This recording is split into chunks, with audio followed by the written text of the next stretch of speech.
Hello दोस्तों, आपका हमारे यूट्यूब चैनल में बहुत बहुत हार्दिक स्वागत है। आज मैं अपने इस वीडियो में आपको बताने वाला हूँ क्लास 10 के कह सकते हैं चैप्टर नंबर 1 रियल नंबर्स, जिसको कहते हैं वास्तविक संख्याएं। इसके बेसिक के बारे में आपको मैं बताऊंगा और इसमें एचसीएफ एलसीएम कैसे ज्ञात किए जाते हैं उसके बारे में सीखेंगे। सबसे पहला हमारा इसमें टॉपिक सीखने के लिए बेसिक में है इक्वल टू विभाजन तरीका। कह सकते हैं ये इक्वल टू विभाजन तरीका होती क्या है। अभी मैं आपको बताऊंगा तो आप कहोगे मैं नहीं जानता हूँ, लेकिन अभी मैं आपको एग्जांपल लेके समझाऊंगा तो आप कहोगे ये तो मैं पहले से ही जानता था। चलिए स्टार्ट करते हैं। सबसे पहले देखिए इक्वल टू विभाजन तरीका में हमको ये टॉपिक अपना और ये टॉपिक अच्छे से क्लियर करना है। अगर इसको कह सकते हैं क्लियर हो गया तो आप जान जाइए कि आपको बेसिक एचसीएफ ज्ञात करने के लिए इक्वल टू विभाजन तरीका पता लग जाएगा। चलिए इसको अभी आपको नहीं समझ में आ रहा होगा, एक एग्जांपल लेते हैं।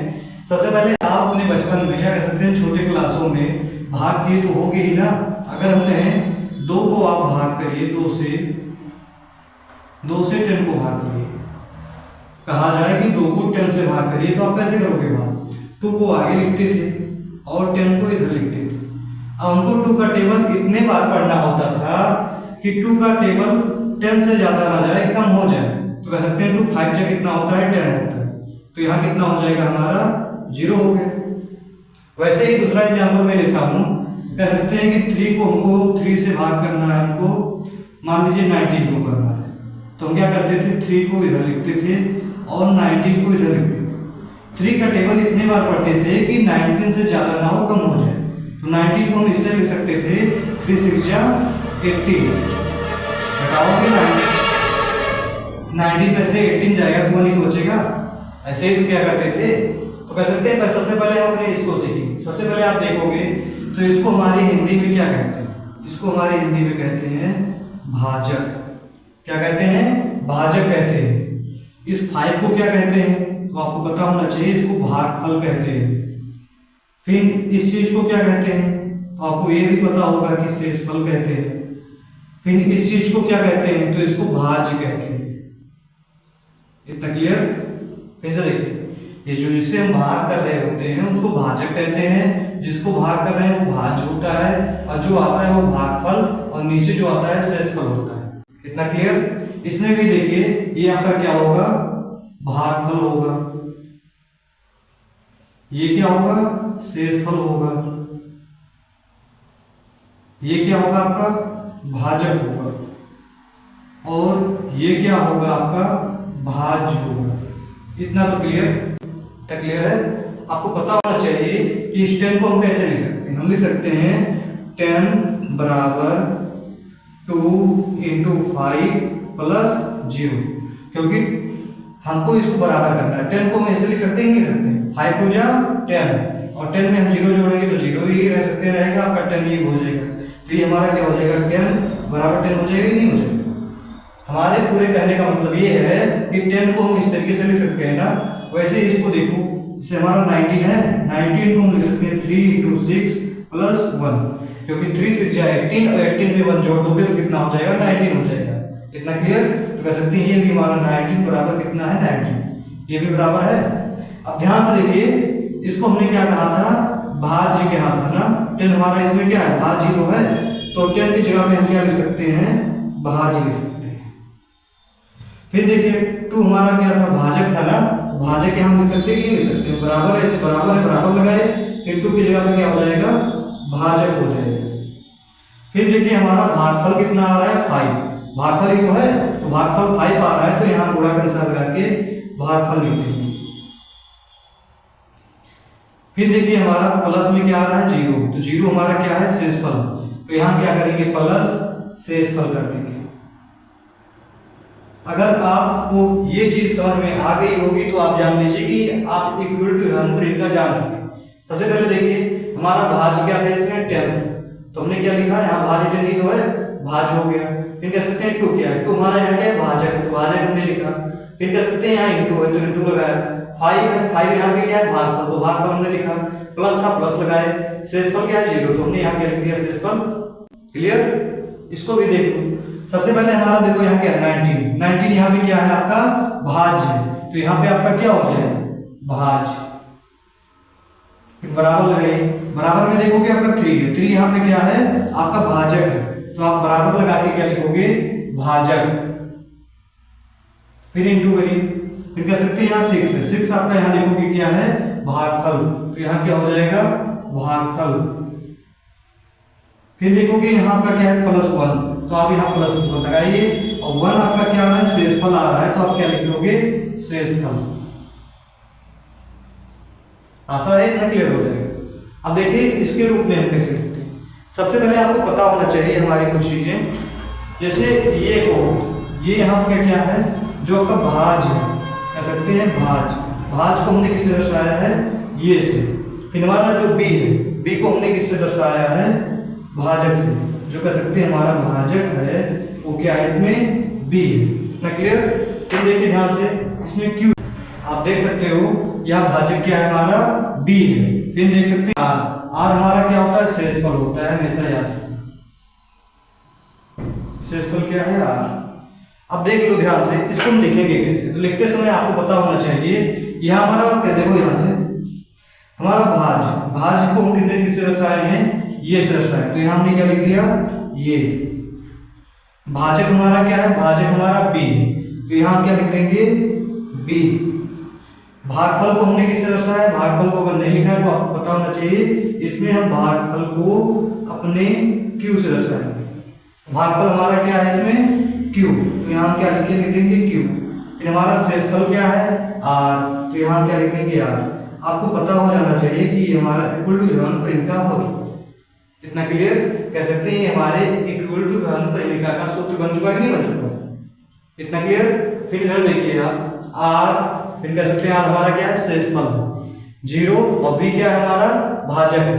आपको एक चीज इतना अनुभव हुआ होगा क्वेश्चन लगाते समय, ध्यान से देखिए आर क्या है आपका शेषफल और बी क्या है आपका भाजक है। हमेशा इसमें कहा जा रहा है कि जो आर का मान होता है वो 0 भी हो सकता है या 0 से बड़ा भी हो सकता है। आप देख सकते हो आर का मान यहाँ पे क्या है 1 है और यहाँ आर का मान क्या है 0। तो इतना क्लियर होना चाहिए कि आर का मान हमारे 0 भी हो सकता है और 0 से बड़ा भी हो सकता है। लेकिन जो आपका बी कह सकते हैं आपका भाजक है हमेशा ही आर के मान से बड़ा रहेगा, इतना क्लियर होना चाहिए। कह सकते हैं इसमें लिखने में थोड़ी मिसप्रिंट हुई है, इसको क्लियर कर देते हैं। कह सकते हैं यहाँ आपका होना चाहिए 0 और यहाँ होना चाहिए आर, इतना क्लियर। कह सकते हैं यहाँ जो आपका 0 है, 0 का मान आप कह सकते हैं आर का मान आपके 0 हो सकता है या 0 से बड़ा भी हो सकता है, इतना क्लियर। लेकिन जो आपका आर का मान है कह सकते हैं देखोगे तो यहाँ हमारा 0 है और यहाँ क्या 1 है। लेकिन जो हमारा बी है, बी आप देखोगे आर के मान से यहाँ बड़ा है और यहाँ भी बी का मान आपके आर के मान से बड़ा है। तो ये जान लीजिए कि b का मान हमेशा आपके r के मान से बड़ा रहेगा, कभी भी आपका मान b का r से छोटा नहीं होगा, इतना क्लियर होना चाहिए। तो कह सकते हैं इसका मतलब क्या हुआ कि जो आपका r का मान आपकी 0 भी हो सकता है और 1 भी हो सकता है, लेकिन जो आपका b का मान होगा हमेशा r के मान से क्या होगा बड़ा होगा। देखो यहाँ r का मान 1 है और b का मान 3, r का मान 0 है, b का मान 2 है, तो इतना क्लियर। तो इसको मिटाते हैं एक बार, फिर कुछ एग्जांपल लेते हैं जिससे आपको ये क्लियर हो जाएगा कि एल्गोरिथमिक का नियम या प्रेमिका क्या होती है और इन सूत्रों का प्रयोग कैसे किया जाता है। चलिए इसको मिटाते हैं, आपको नोट करना हो तो नोट कर लीजिए।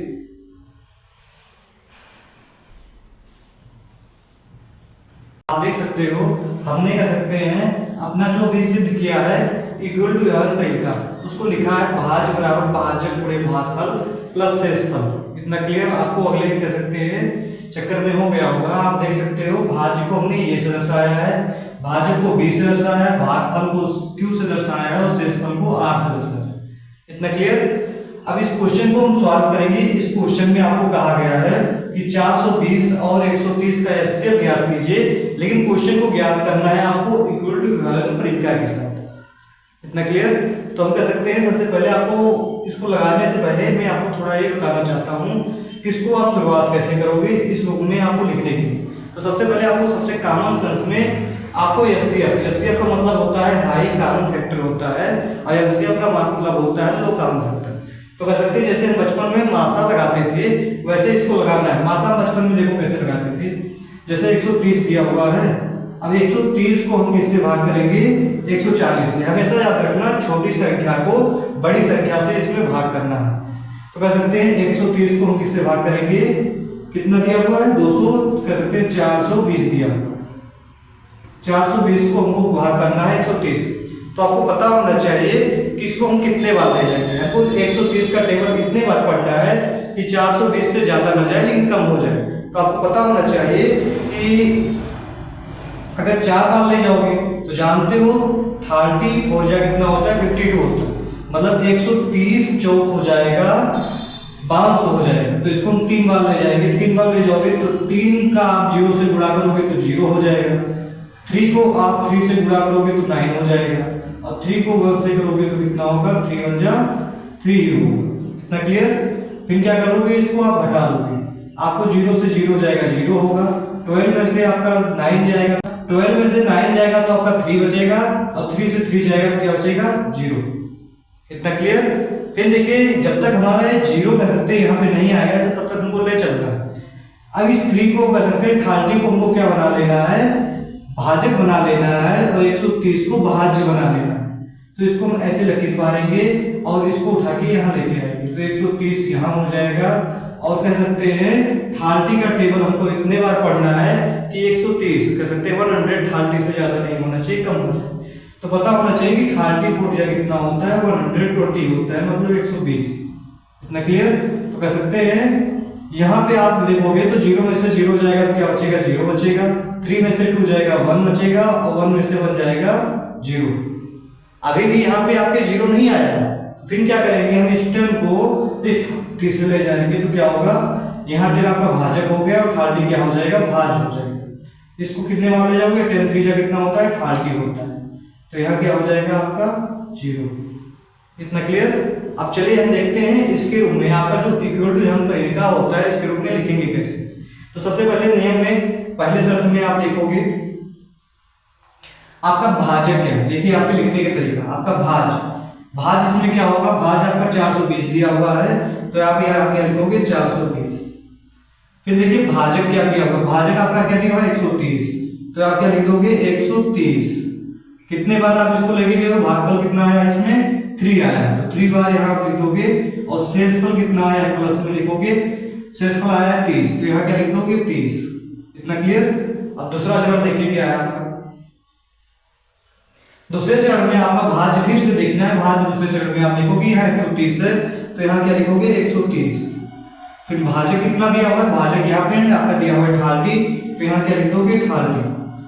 आप देखोगे यहाँ भागफल कितना आया है तो 4 आया है, तो यहाँ क्या लिख दोगे 4, और शेषफल कितना आया है तो आप देखोगे 10 आया हुआ है, तो यहाँ शेषफल कितना आया 10 आया। फिर देखोगे तीसरे नंबर चरण में आपको, तीसरे नंबर चरण में आपका भाज्य क्या है 30, तो 30 यहाँ लिखोगे, कह सकते हैं आपका भाजक क्या दिया हुआ है तो 10 दिया हुआ है, और कितने बार आपका लग गया है, भागफल कितना आया है 3 आया है, और शेषफल क्या आया आपका, तो देखोगे 0 आ चुका है। अगर शेषफल आपका ये 0 हो जाता है तो जस्ट इसके सामने जो भाजक होता है हमारा वही हमारा क्या हो जाता है HCF हो जाता है। इतना क्लियर होना चाहिए। इतना क्लियर। देखिए इसमें कुछ खास नहीं है, एक बार फिर से आपको हम क्लियर कर देते हैं। हमको 420 को और 130 का HCF ज्ञात करना है। छोटी संख्या को बड़ी संख्या से भाग करेंगे। छोटी संख्या हमारी यहाँ क्या है 130 और बड़ी संख्या 420, इसको भाग करना है। तो भाग करेंगे तो आपको पता होना चाहिए 130 का टेबल हमको इतने बार पढ़ना है कि 420 से ज्यादा ना हो लेकिन कम हो जाए। तो अगर 130 का टेबल आप 4 बार पढ़ोगे तो हो जाता है मतलब 5200। तो कह सकते हैं 3 बार पढ़े तो कह सकते हैं 130 यहाँ होता है 390। इतना क्लियर। 130 को आप कह सकते हैं इतने बार पढ़ोगे तो कह सकते हैं 390 हो जाएगा, और 390 कह सकते हैं आपका 0 में से 0 जाएगा 0 बचेगा, और 12 में से 9 जाएगा तो कह सकते हैं आपका 3 बचेगा, और 3 में से 3 जाएगा तो 0 बचेगा। इतना क्लियर। फिर देखोगे यहाँ पे आपका क्या है 30। अब 30 को हमको जब तक यहाँ आपका शेषफल 0 नहीं आ जाता तब तक हमको ले चलना है। 30 को यहाँ भाजक बना देंगे और 130 को क्या बना देंगे भाज्य बना देंगे। तो देखो यहाँ हो गया 30 का टेबल पढ़ना है कि 130 से ज्यादा ना हो कम हो। 4 बार ले जाओगे तो कितना होगा 120 हो जाएगा, 120 और यहाँ कह सकते हैं 10 बचा। 10 को हमको कितने बार ले चलना है, यहाँ आपका क्या आ गया भाज्य 30 हो जाएगा। आप कह सकते हैं 10 को इतने बार ले जाना है कि 30 से ज्यादा ना हो कम हो जाए। तो कह सकते हैं 10 3 या कितना होता है 30 होता है, शेषफल 0 होता है। अब लिखने का तरीका सूत्र देखिए भाज्य। सबसे पहले भाज्य यहाँ क्या है 420, तुमने 420 लिखा। भाजक क्या है, यहाँ देखोगे 130 है, 130 लिखा। भागफल कितना है, 3 आया है, तुमने यहाँ 3 लिखा, और शेषफल क्या है हमारा 30, तो यहाँ 30।